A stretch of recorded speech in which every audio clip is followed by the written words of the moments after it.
BRS party लढवणार सोलापूर विधानसभा निवडणूक।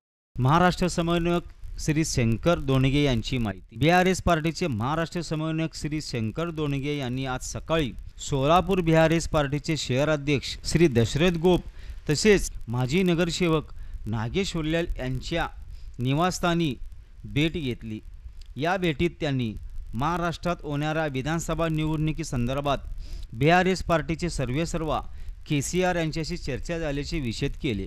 केसीआर यांनी महाराष्ट्रात बीआरएस पार्टी विधानसभा निवडणूक लढवण्यास अनुकूलता दर्शवल्याचे स्पष्ट केले आहे। त्यास अनुसरून सोलापूर विधानसभेची निवडणूक तयारी करण्याबाबत मार्गदर्शन केले। यावेळी शहर अध्यक्ष श्री दशरथ गोप, श्री नागेश अण्णा ओल्याल, सुकुमार सिद्धम, संदीप ओल्याल आदींची उपस्थिती होती।